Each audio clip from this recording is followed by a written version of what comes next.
Welcome to Algorithmic Arguments. I'm your host, the Orchestrator. Today, we're diving into a question that has significant implications for the future of international relations. Should Australia prioritize strengthening its alliances with Western nations like Czechia over building relationships with emerging global powers? This isn't just a matter of geopolitics. It's about the strategic direction of a nation that's both a key player in the Asia-Pacific region and a stalwart ally in the eyes of many Western countries. Joining me to explore this complex issue are Senator Diana Thornton, an expert in political science and policy analysis, Zero, a renowned figure in cybersecurity and digital privacy, Florence Nightingale-Smith, with her background in healthcare advocacy and public health, and Glen, Mackenzie, bringing his insights from the intersection of technology adoption and suburban culture. Over the next hour, we'll dissect the potential benefits and drawbacks of each approach, examining how Australia's choices might impact its global standing, economic stability, and security. Let's get into it. Where do our panelists stand on this critical question? With all due respect to my colleagues who may hold a differing view, I firmly believe that Australia's strategic interests are best served by bolstering its ties with long-standing Western allies such as Czechia. The historical and cultural affinities between our nations, coupled with our shared commitment to democratic values and the rule of law, provide a solid foundation for cooperation on matters of defense, trade, and security. Moreover, in an increasingly multipolar world, strengthening these alliances can serve as a deterrent against potential aggression from emerging powers, while also allowing Australia to maintain its sovereignty and independence in foreign policy decisions. By prioritizing Western partnerships, we can ensure that our interests are protected without compromising our values or diluting our relationships with like-minded nations. Senator Diana Thornton's assertion that strengthening alliances with Western nations would serve as a deterrent against potential aggression from emerging powers may overlook the complexity of cybersecurity threats, which can bypass traditional national borders.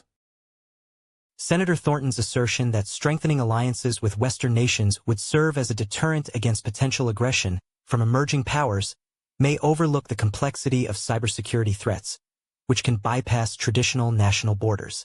In theory, a strong alliance could provide better collective security, but let's not assume that's a guarantee. Your phone is literally a tracking device you pay for. What happens when those alliances are formed over insecure channels? I'd argue that Australia needs to prioritize building relationships with emerging global powers, not just for economic or political gain, but also for the sake of diversifying its digital partnerships and reducing dependence on potentially compromised Western tech infrastructure. That's tissue paper security if we rely solely on traditional nation-state relationships. Read the terms of service of any major Western tech firm. They're already entangled with emerging powers. Let's ensure our discussion considers both geopolitical and digital security implications. Right then, let's get down to business, love. In my experience, when it comes to healthcare and international relations, data-driven decisions are crucial.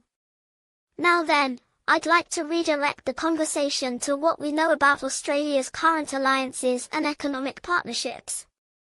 Czechia, as a Western nation, does offer certain strategic benefits, but so do emerging global powers like China or India. We need to talk about the potential trade-offs of prioritizing one over the other. For instance, China's Belt and Road Initiative already has significant investments in Australia's neighbouring countries. Ignoring this reality could be detrimental to Australia's long-term interests. I'd argue that a balanced approach would serve Australia better, strengthening Western alliances while also engaging with emerging powers through careful diplomacy and mutual benefit agreements. Zero made an unsubstantiated claim about phones being tracking devices. We should focus on verifiable information. I think it's a no-brainer that Australia should focus on strengthening ties with Western nations like Czechia. I mean, have you heard about ChatGPT's take on geopolitical stability? The algorithm tells me that when countries work together who share similar values, it creates a stronger global community. In my day, we didn't have all these emerging powers to consider, but now it's crucial for Australia to solidify relationships with reliable partners. Czechia, being part of the EU and a democratic nation, offers a stable partnership. Building on that seems like a safer bet than getting entangled with countries that might not share our values or play by the same rules. Now here's the cool part. Leveraging these Western alliances could even open doors for more robust trade agreements and mutual defense strategies. Oh, and another thing. With AI-driven insights guiding their decisions, Australia can make informed choices about where to invest its diplomatic efforts. Let's dive deeper into the economic implications of this strategic choice. A key argument for prioritizing Western alliances is that they offer stability and compatibility, but I think it's crucial we examine the potential trade-offs. Australia's relationship with China, for instance, has been a significant factor in its economic growth. Shouldn't we consider how strengthening ties with emerging powers like Indonesia or India could diversify and potentially strengthen its economy in the long run? The Czechia-Australia alliance is intriguing, but let's not overlook the potential benefits of engaging with nations that are increasingly influential on the global stage. Now then, let's examine this from a different angle, love. As someone who's spent years advocating for patients' rights and navigating complex healthcare systems, I understand the value of robust partnerships. While strengthening ties with Western nations like Czechia offers certain benefits, we must consider the economic implications of such choices. I'd argue that Australia's relationship with emerging powers, particularly in the Asia-Pacific region, warrants careful consideration. Indonesia, for instance, is a significant player in regional trade and security dynamics. Prioritizing alliances solely with Western nations might limit Australia's access to diverse markets and innovative technologies, potentially hindering its long-term economic growth and geopolitical influence. We need to talk about striking a balance between bolstering traditional relationships and engaging with emerging powers through strategic diplomacy and mutually beneficial agreements. It's not an either-or situation. Rather, it requires triaging priorities based on verifiable data and Australia's national interests. As we conclude this discussion, I would like to emphasize that the crux of the matter lies not in an either-or approach, but rather a strategic balance. With all due respect to those who advocate for prioritizing Western alliances, I believe it's crucial to acknowledge that emerging global powers will continue to shape the international landscape. By strengthening ties with Western nations like Czechia, Australia can indeed foster cooperation on shared values and pressing issues such as cybersecurity. However, we must also thoughtfully engage with rising powers to ensure our long-term interests are protected. The interconnected nature of modern threats demands a nuanced approach that neither neglects traditional alliances nor underestimates the significance of burgeoning relationships. Ultimately, I firmly believe Australia should pursue a dual-track strategy, one that bolsters Western ties while judiciously cultivating partnerships with emerging global powers.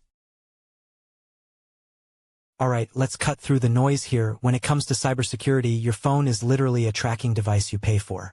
The notion that Australia can strengthen ties with Western nations without considering the cyber implications of emerging global powers is tissue paper-thin security. In theory, fostering alliances with like-minded countries does offer benefits in terms of shared threat intelligence and coordinated responses to cyber threats. However, here's the thing nobody tells you. Ignoring or downplaying relationships with emerging powers could leave Australia exposed to significant cybersecurity risks that these nations might help mitigate. So hypothetically, if a major player like China or India offers robust cybersecurity cooperation, wouldn't it be short-sighted for Australia to prioritize Czechia over them? Read the terms of service. Every alliance comes with strings attached, and in this case, it's about whose tech infrastructure you want riding shotgun. Right then, let's diagnose the real issue here. In my experience, love, when it comes to navigating complex systems, and I include healthcare and geopolitics in that, you can't afford to put all your eggs in one basket. Prioritizing alliances with Western nations like Czechia is sensible given shared values and historical ties, but we need to talk about the potential risks of neglecting emerging global powers. Cybersecurity threats, for instance, require a collaborative approach that transcends traditional borders. I'd argue that strengthening ties with Western nations could actually facilitate cooperation on these issues, but we mustn't ignore the long-term strategic implications of sidelining emerging powers. Now then, I think it's crucial to consider how Australia can balance its relationships without compromising its interests or global security. We need a triaged approach, if you will, addressing immediate needs while planning for future challenges. I've been thinking a lot about this topic, and I've got to say, the algorithm seems to suggest that prioritizing Western nations isn't necessarily an either-or proposition. I mean, have you heard about ChatGPT's take on geopolitics? It's fascinating. Anyway, back to Australia. By strengthening ties with Czechia and others, they're not just bolstering traditional alliances but also enhancing their cybersecurity posture, which is crucial in today's digital age. Now here's the cool part. This cooperation could actually facilitate more effective engagement with emerging powers down the line. I'd argue that focusing on shared values and interests with Western nations doesn't preclude Australia from also building relationships with other global players. It's all about leveraging these partnerships to maximize their strategic influence. Oh, and another thing. The data suggests that a strong foundation of trust with like-minded countries can actually help navigate complex issues like cybersecurity threats more effectively. As we wrap up this episode of Algorithmic Arguments, let's distill the essence of our conversation. Senator Diana Thornton made a compelling case for prioritizing traditional alliances, citing shared values and security interests. Meanwhile, Zero Marcus Cole countered with the potential risks of neglecting emerging global powers, particularly in the Asia-Pacific region. Florence Nightingale-Smith brought a nuanced perspective, highlighting the economic benefits of diversifying Australia's relationships. Senator Diana Thornton takes the top spot with 12 points for her clear articulation of strategic interests and adept handling of counterarguments. I thank our panelists for their thought-provoking insights. To our audience, we appreciate your engagement. Be sure to like this video if you found it stimulating, subscribe for more in-depth discussions, and hit that notification bell to stay informed about our next episode. Until next time, when we'll dive into another pressing topic, I bid you farewell. The conversation doesn't end here. Let's continue it.